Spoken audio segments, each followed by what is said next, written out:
Get ready. 5 seconds. We are all familiar with the word freedom, but you will hear different versions from different people if you ask about it.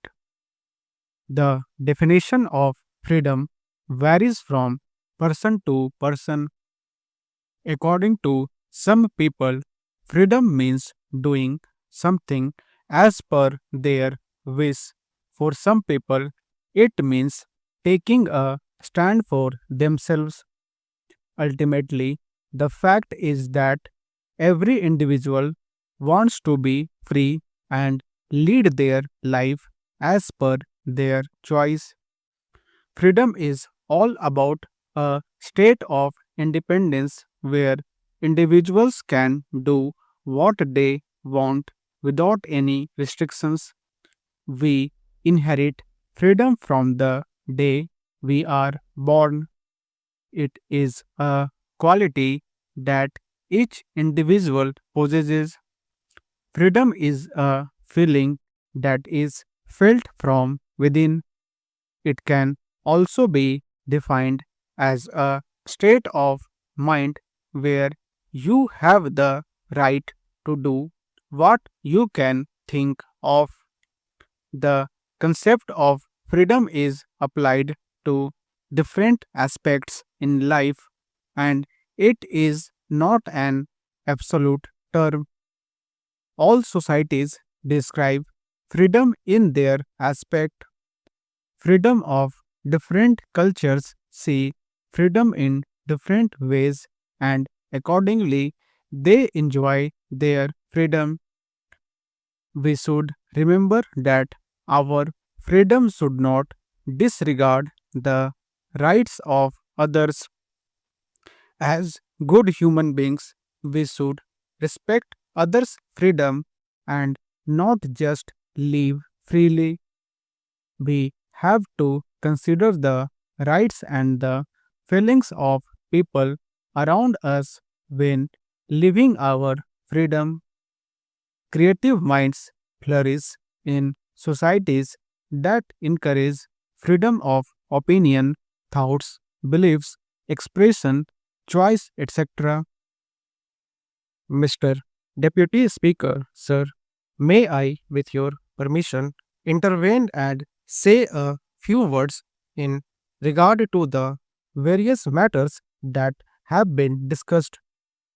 My colleagues, the Finance Minister, who is in charge of this particular budget, will no doubt deal with the specific matters that have been raised in the course of this debate.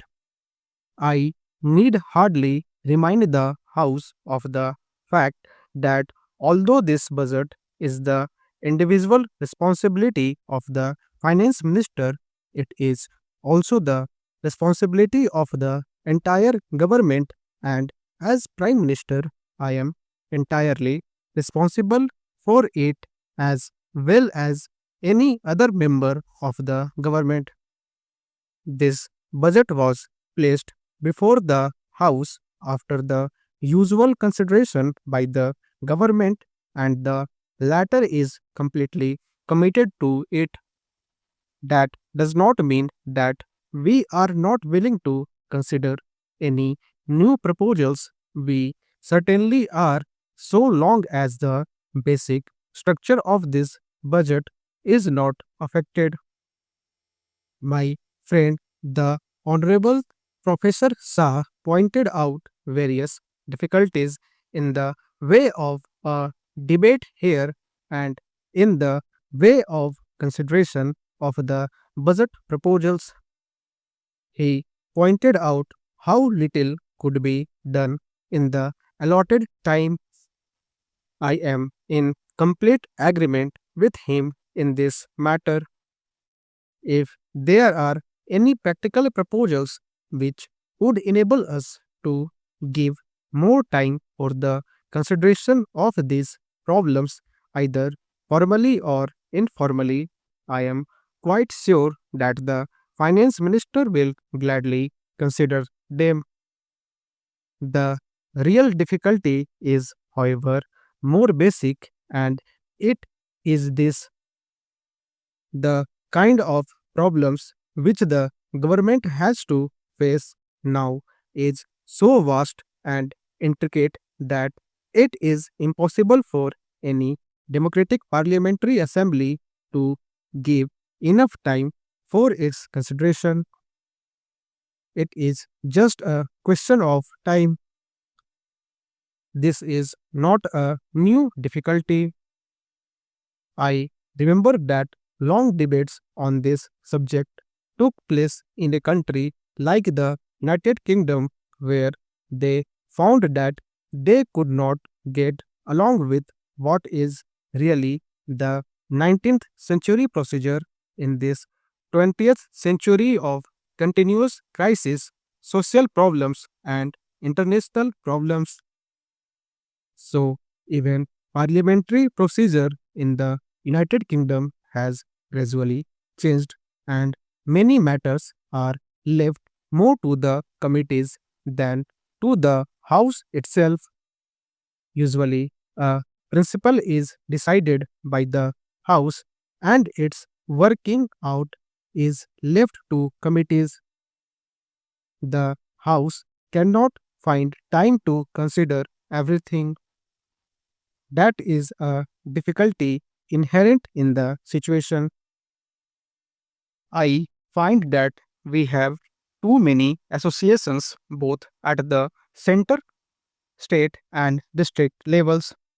Such expansion is not a healthy process.